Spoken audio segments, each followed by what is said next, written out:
So hello everybody, I am Suman Matthews and today we will be talking about the principle of inclusion and exclusion. This is a part of discrete mathematics and it is used extensively in combinatorics. I am a math educator and I love simplifying maths and making it easy for you. I have been teaching maths for over 2 decades. So what exactly is the principle of inclusion and exclusion? We start with certain notations. So if A is a non-empty set, so if we have a non-empty set A and if I write this stands for number of elements in A.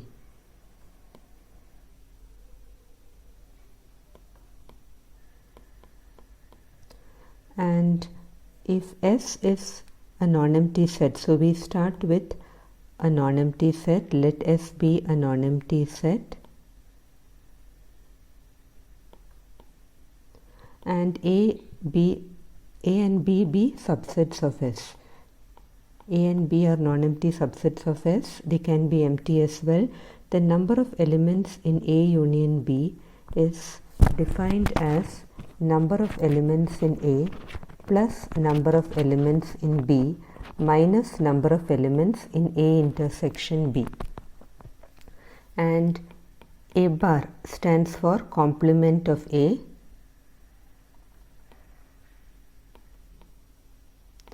I will be using this notation throughout this video and we have a number of elements, so this I call equation 1. Number of elements in A bar intersection B bar is number of elements in A union B bar, because A complement intersection B complement is A union B complement. This is number of elements in S minus number of elements in A union B, and that will be number of elements in S by 1. It is number of elements in A minus number of elements in B minus plus number of elements in A intersection B. This is number of elements in A complement intersection B complement. So I will call this as 2 and we will be using 1 and 2 to use our principle of inclusion and exclusion. Now we come to the more general condition, that is the exact principle of inclusion and exclusion.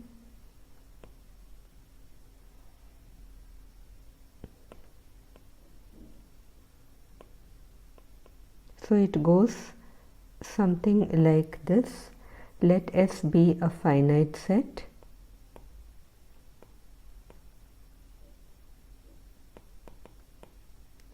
and A1, A2, A and B subsets of S.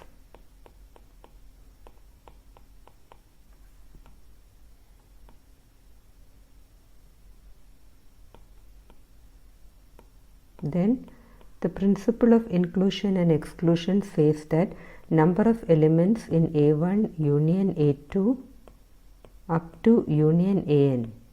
This is defined as summation number of elements in AI, that is A1 plus A2 plus AN, minus summation number of elements in AI intersection AJ plus summation number of elements in AI intersection AJ intersection AK, and plus you go on up to minus 1 raised to n minus 1 number of elements in A1 intersection A2 up to intersection AN.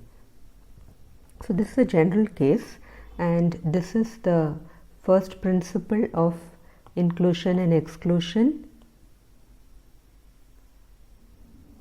and we can also write this as number of elements in A1 complement intersection A2 complement intersection AN complement by 2. This would be equal to number of elements in S minus summation number of elements in AI plus summation number of elements in AI intersection AJ. You go on like this and up to minus 1 raised to n number of elements in A1 intersection A2 intersection AN.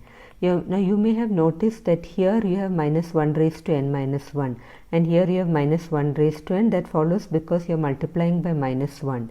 The same formula, you just multiply by minus 1 and this is what you get. So this is also the principle of inclusion and exclusion. So these are the two principles that we need to remember, and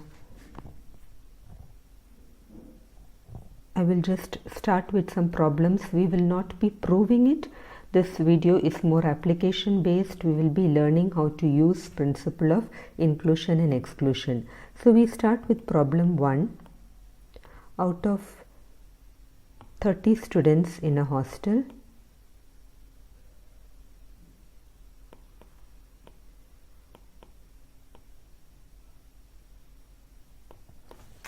"15 study history,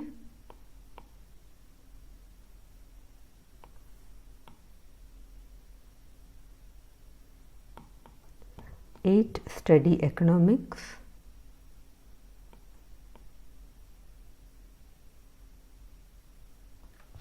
and 6 study geography." This is economics. Please forgive my handwriting.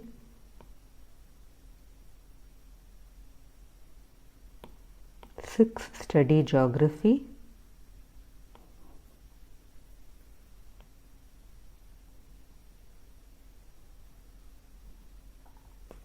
3 students study all these subjects.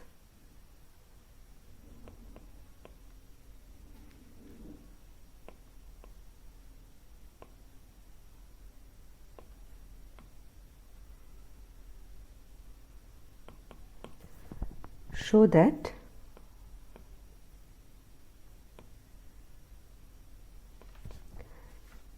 at least 7 students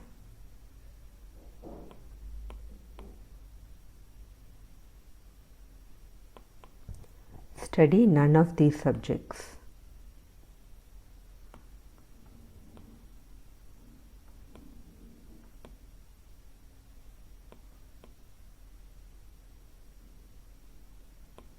Show that at least 7 students study none of these subjects. So I just repeat the question. We have 30 students in a hostel, 15 study history, 8 study economics and 6 study geography. 3 students study all these subjects. Show that at least 7 students study none of these subjects. So we would start with let A1 be, or you can start with let A1 be number of students studying history,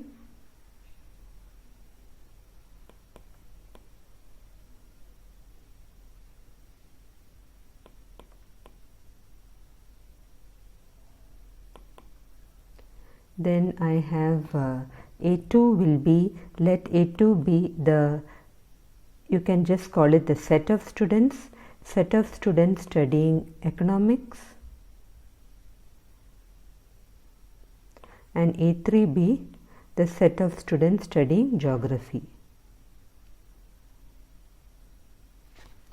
So you can make out from the question that number of elements in A1 is 15, number of elements in A2 is 8, and number of elements in A3 is 6 from the question. And you are also given that number of students in A1 intersection A2 intersection A3 is given to be 3, because 3 students study all the subjects. So if we were to apply the, we have to show that at least 7 students study none of these subjects. So I'll take the second principle which we have stated, number of elements in A1 complement intersection A2 complement intersection A3 complement. So by the second principle, it will be number of elements in S minus number of elements in A1 plus number of elements in A2 plus number of elements in A3 plus summation number of elements in AI intersection AJ, taking it 2 at a time, minus summation number of elements in AI intersection AJ intersection AK. In this case it is just A1 intersection A2 intersection A3. So number of elements in S is 30 because there are 30 students. This we will just substitute. You have 15 plus 8 plus 6. Now summation AI intersection AJ you don't know, so keep it as it is. And this is just 3 because there's only one set here.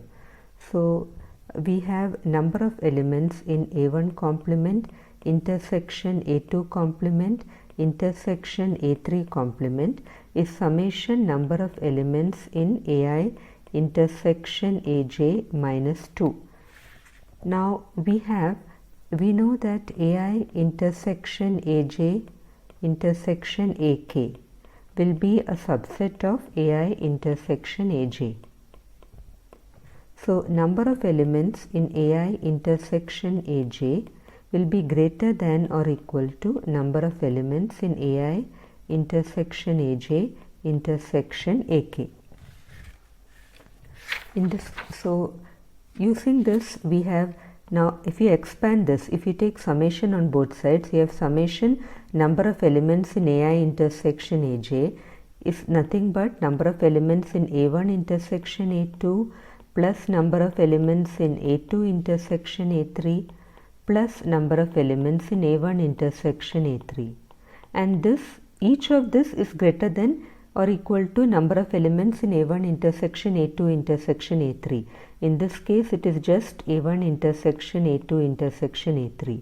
Each of this is greater than or equal to this, so this would be greater than or equal to 3 times number of elements in A1 intersection A2 intersection A3. This is a crucial step, so make sure you have understood this step.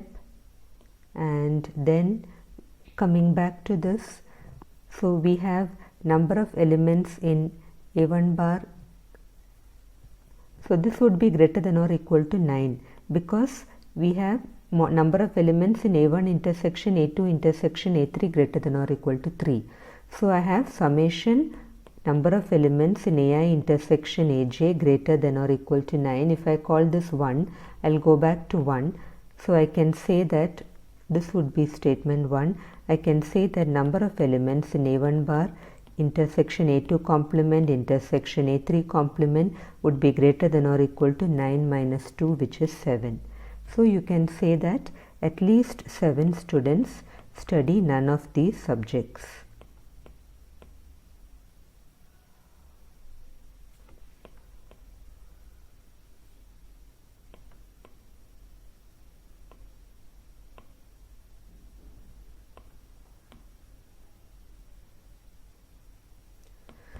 So that completes this problem. Now we come to a question on divisibility.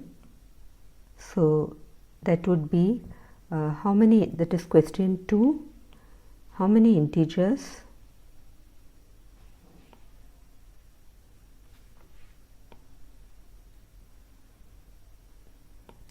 between 1 and 300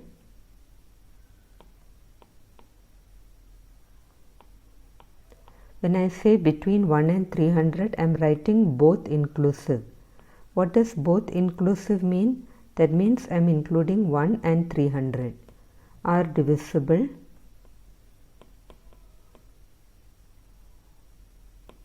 by at least one of 5, 6, 8.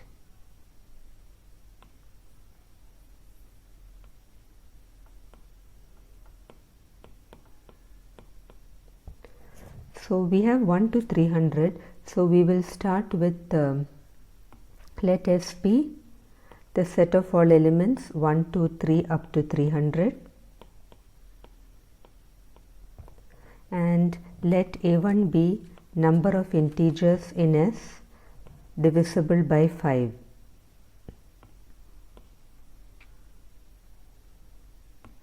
A1 is number of integers in S divisible by 5.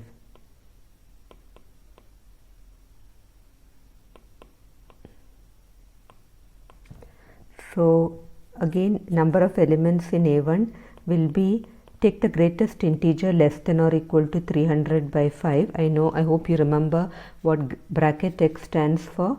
it stands for greatest integer less than or equal to x. So this would be 60. Again, let A2 be the number of integers in S divisible by 6. So number of elements in A2 would be the greatest integer less than or equal to 300 by 6. In this case it is 50, and A3 would be the number of integers in S divisible by 8.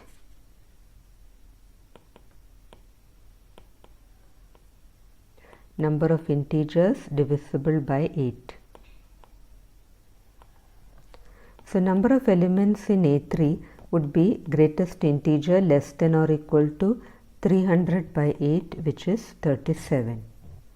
Now we come to number of elements in A1 intersection A2.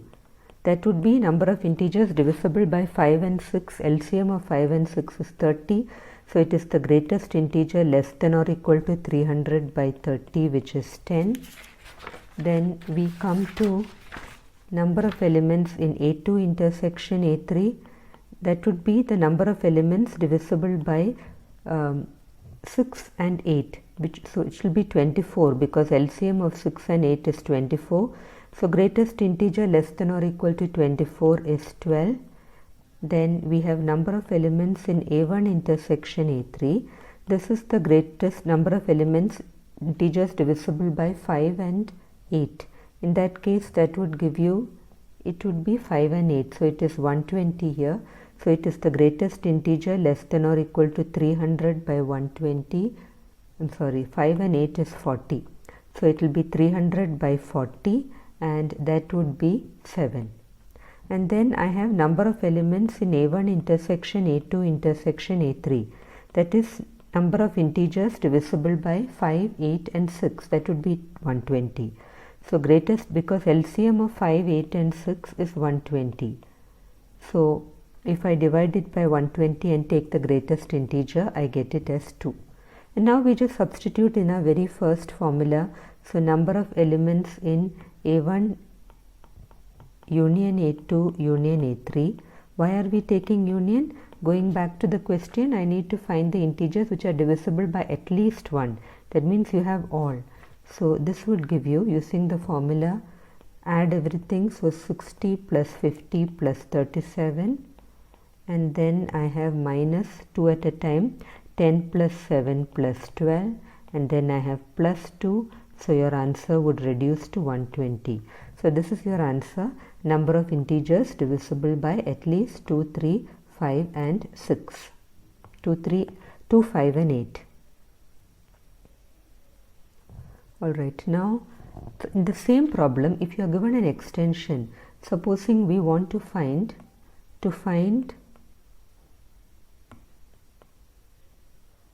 the number of integers in the same problem.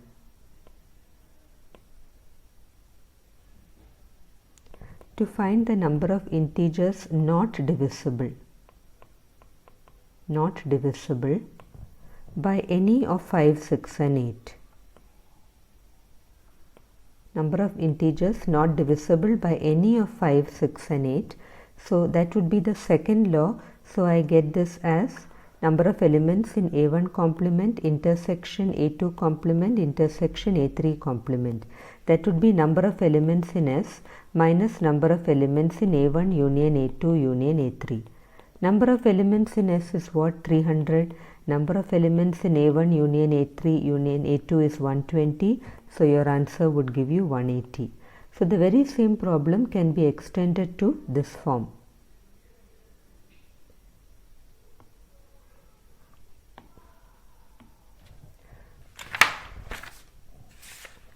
Now we come to a permutation problem where we are using combinations and permutations. That is problem 3. In how many ways can 5 P's, the letter P, 4 Q's, the letter Q, and 3 R's, the letter R, be arranged so that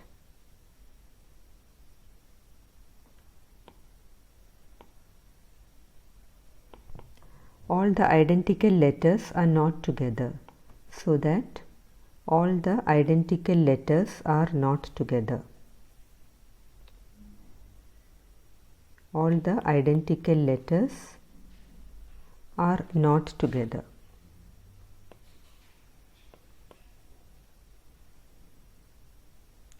In how many ways can 5 P's, 4 Q's and 3 R's be arranged so that all the identical letters are not together? So we would move to, totally there are how many letters? 5, 4, 9 plus 3, 12. So there are 12 letters. This is solution.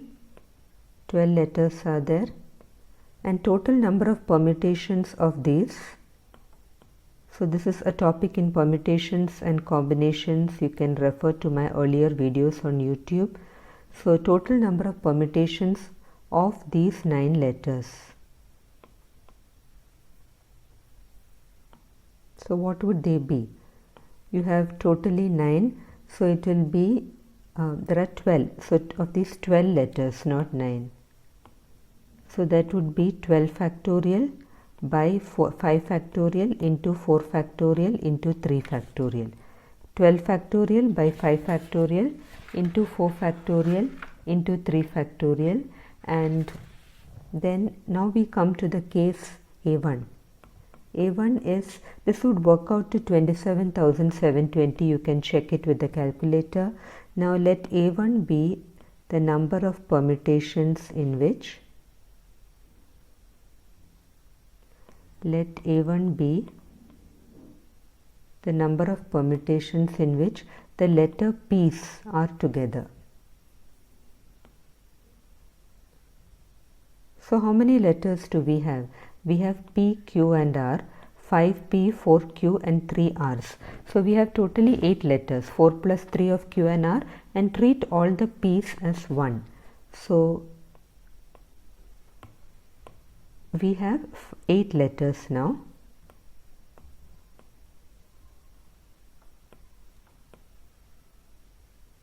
And these can be arranged in, so what is the number of elements in A1? 8 factorial by 4 factorial into 3 factorial, that is the Q and R, and this would work out to 280. Then similarly A2 is the number of permutations in which the Q's are together.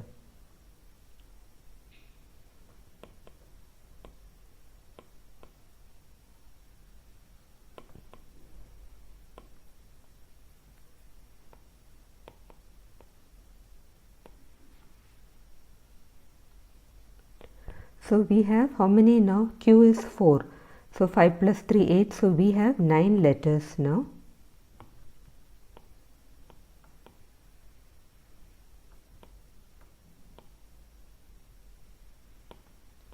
So number of elements in A2 would be 9 factorial by 5 factorial into 3 factorial, and that is given as 504. Again, let A3 be the number of permutations in which the R's are together. Number of permutations in which the R's are together. The R's are together. They are together, the R's. So in this case, how many letters do we have? We have P, Q and R, 5, 4 and 3. So we have 10 letters. So there are 10 letters.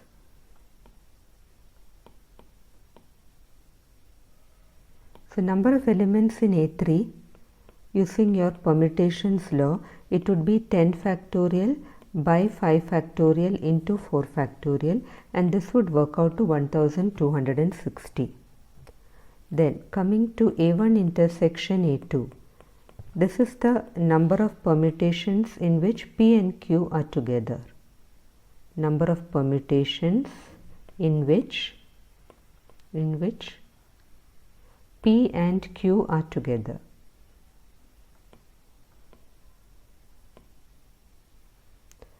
So how many do we have left now? We have P, Q and R, 5, 4 and 3. P and Q are together, so treat the P and Q as one letter. P is one letter, Q is one letter.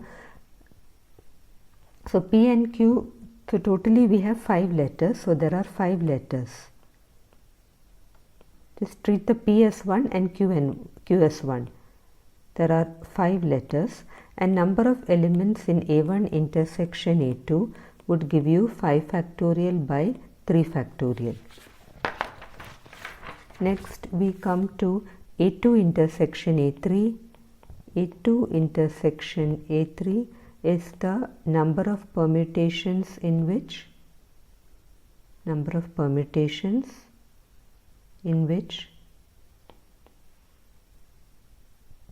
Q and R are together.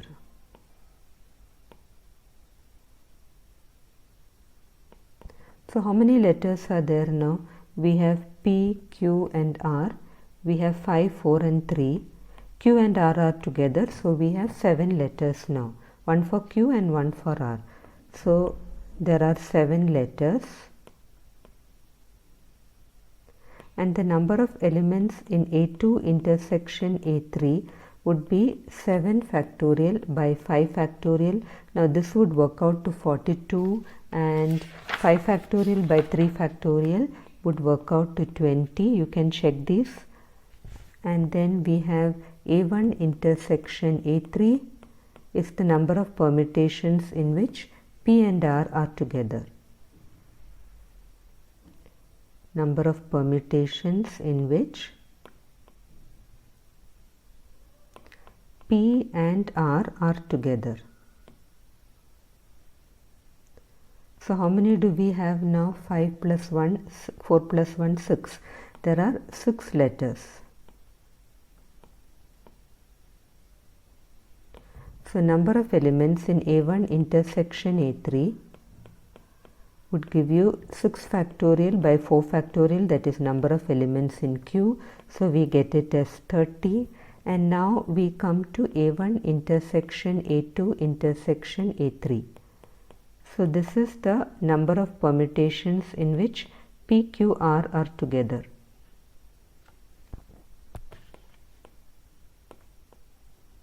Number of permutations in which P, Q, R are together. So in this case, number of elements in A1 intersection A2 intersection A3 would be just 3 factorial, which is 6. Now when you substitute, what do you need to find? Number of permutations in which, going back to the question, in which all the individual letters are not together. So I will take, we need to calculate number of elements in A1 complement intersection A2 complement intersection A3 complement. So using the second principle, it will be total number of permutations, that is 27,720 minus number of permutations taken one at a time. I am just substituting it from what we got, 280 plus 504 plus 1260 plus number of permutations taken 2 at a time, that is 20 plus 30 plus 42, and then you have minus sum of all the permutations taken together, that would be 6. So your answer would reduce to 25,762. So this is your final answer. So what have we learned so far in this lesson? We have learned how to apply the principle of inclusion and exclusion in solving problems. There are 2 forms of the principle of inclusion and exclusion. I hope this has been useful to you. So do subscribe to my channel and do let me know if you need any further help. Feel free to visit my website also, that is www.mathmadeeasy.co.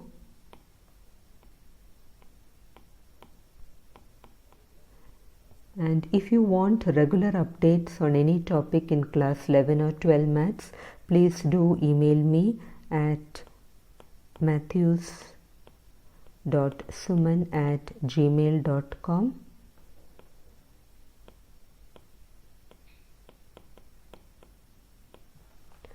So I hope this has been a useful session to you, and a big thank you to all of you for staying through the end, and see you soon in my next video.